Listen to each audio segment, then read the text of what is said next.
జీవితం అన్నాక ఎన్నో విఘ్నాలు వస్తూ ఉంటాయి కదండీ! అవి ఇతరుల వల్ల రావచ్చు, లేదా స్వయంగా మనమే కొని తెచ్చుకోవచ్చు. ఎలాంటి వాటికైనా కూడా ప్రతి దానికి ఒక సరైన దారి ఉంటుంది. దానికి మనం చేరే శక్తినిచ్చేదే ఆ లలితా త్రిపుర సుందరి దేవి. అలా గణేశుని ఆవిర్భావము అంటే మనలో విఘ్నములను తొలగించి మనకి జ్ఞానాన్ని ప్రసాదిస్తుంది అని తెలుసుకోవాలండి మనం. ఓం శ్రీ మాత్రే నమః. హలో అండి, welcome back to my channel. ఈరోజు ఈ వీడియోలో నేను లలితా సహస్రనామాల్లోని 30వ నామం యొక్క వివరణ మరియు అర్థాన్ని వివరిస్తున్నానండి. ప్లీజ్ అండి లైక్ చేసి వీడియోని చూడండి, స్టార్ట్ చేయండి.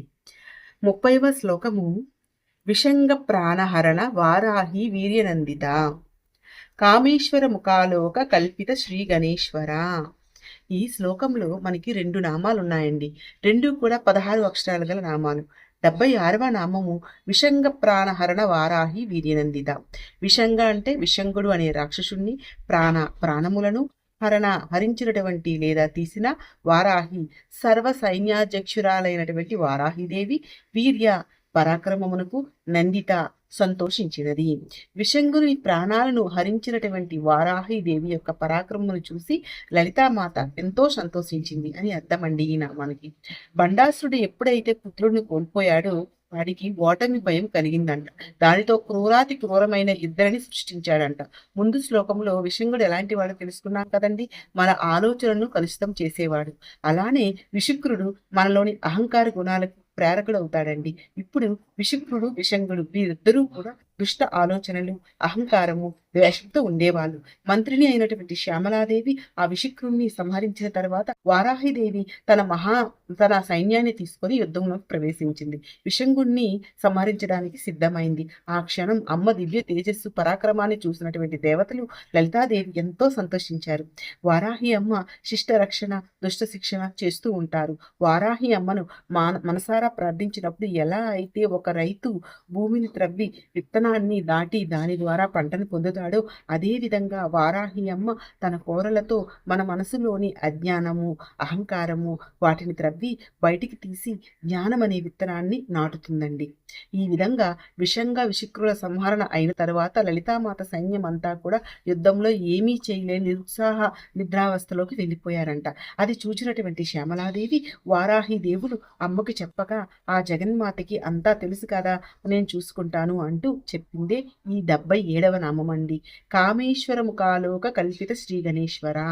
కామేశ్వర అంటే కామేశ్వరుని ముఖమును ఆలోక తదేక దృష్టి లేదా చిరునవ్వుతో చూడగా కల్పిత సృష్టించబడిన శ్రీ గణేశ్వర వినాయకుడు. కామాక్షిదేవి తన భర్త కామేశ్వరుని ముఖములోనికి తదేక దృష్టితో చిరునవ్వుతో తిలకించగా శ్రీ గణేశుడు ఆవిర్భవించాడని అర్థమండి ఈ నామానికి. విశృంగులు చనిపోకముందు జై విద్య యంత్రమును సృష్టించి దాన్ని యుద్ధం మధ్యలో పెట్టారంట. అలా పెట్టేసరికి శక్తి సైన్యం అంతా కూడా చైతన్య రహితం అయిపోయిందంట. అలా అమ్మవారు ఆ విఘ్నాన్ని పోగొట్టడానికి విఘ్నేశ్వరుణ్ణి చిన్న చిరునవ్వుతోని సృష్టించారంట. ఎలా? పరమేశ్వరుడు శుద్ధ చైతన్యమూర్తి, సాక్షాత్తు చైతన్య రూపము. ఆ చైతన్యాన్ని సృష్టిగా ప్రదర్శించే శక్తి అమ్మ చిరునవ్వు. ఎలా అయితే సూర్యుని చిరునవ్వుల కాంతులతో పొద్దుతిరుగుడు పువ్వు వికసించినట్లుగా అమ్మ చిన్న చిరునవ్వుతో గణేశుని సృష్టి జరిగిందంట. మనం ఏ కార్యాన్ని మొదలుపెట్టినా, పూజలోనైనా, ప్రయాణానికైనా, దేనికైనా ముందుగా విఘ్నములు ఏమీ లేకుండా ఆ వినాయకుడిని ప్రార్థిస్తాం కదండి. ప్రథమ పూజార్హత కలిగిన వాడు వినాయకుడు.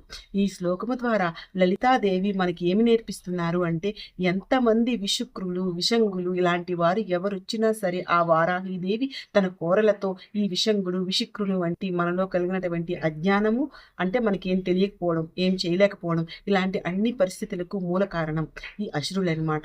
వీళ్ళని సంహరించే శక్తి వారాహిదేవి. ఆ తల్లి తన కోరలతో మనలో ఉన్నటువంటి అన్ని భయాలను పోగొడుతుందండి. సో చూశారు కదండి, ఈ శ్లోకం మీకు నచ్చింది అనుకుంటున్నానండి. మీకు వీడియో నచ్చితే ప్లీజ్ అండి లైక్ చేయండి, షేర్ చేయండి, నా ఛానల్ని సబ్స్క్రైబ్ చేసుకోండి. ఓం శ్రీ మాత్రే నమః.